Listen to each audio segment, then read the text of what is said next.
feel to you? I mean, he was 322 pounds. He outweighed you by 67 pounds. How was that size to deal with for you? Well, I think for me it was easy. I felt just because just from having a wrestling background, I kind of know how to position myself when I fight somebody really heavy like that. Like you can't take on their strength all the time. You've got to kind of move around so you're not just facing all their power. Like one thing that we were doing, Bob, I could have easily went over into a full mount, or I could have went completely to his side. But I didn't want to do that because I saw that Bob, the guys that he fought before, he lets him get into full mount, and then he just powers out of it. Right. So we just kept good position with him. And if you keep good position with a big guy like that, I feel like I can keep him down fairly easily. Well, it's funny that you mentioned the full mount because it looked like it was available to you, and as I was watching, I was thinking, he probably shouldn't mount him because of his girth. It seemed like it would be hard to get a good base in a full mount with him. Yeah. If I would have got full mount, I'm not even sure my knees would have been touching the ground. Right. At least both of them not. Maybe one. Maybe. But he's a tough fighter, regardless of anything else, the guy hits really hard. Right. Although you didn't have to experience that. I did. If you look at the tape, there's one time when I was on him, and he just threw maybe like a hammer fist, just like a weird, awkward punch, and he hit me square on my face. His hands are so big that it felt like he covered my whole face, and it was a pretty stiff shot. So you got a little piece, but you didn't get any on the feet. Yeah.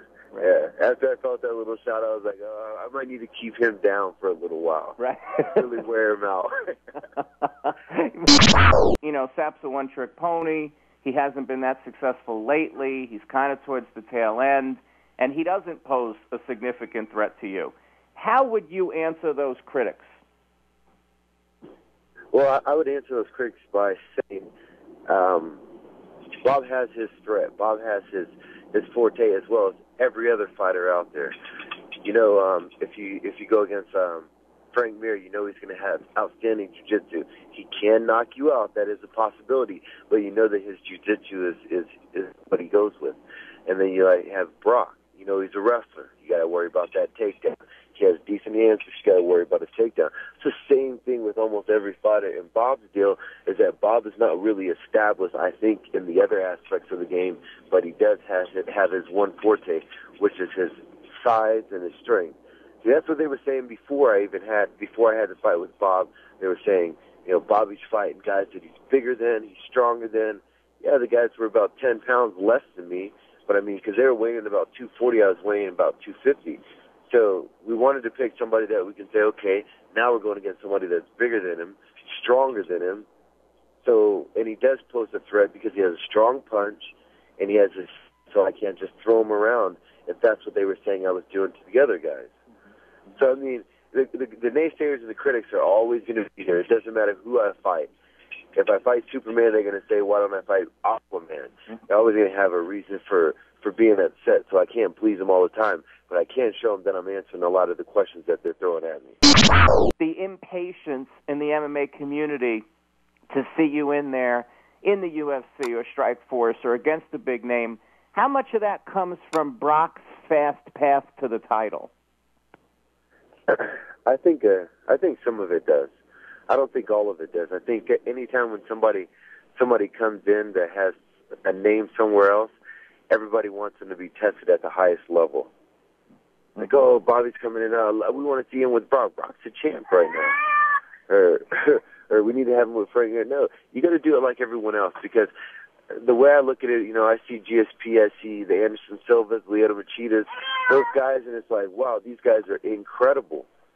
These guys are 15, 20 matches into it, whatever it is, because they had that opportunity before to build and hone their skills. I remember myself wrestling with Nate Marquardt before I even came into the WWE.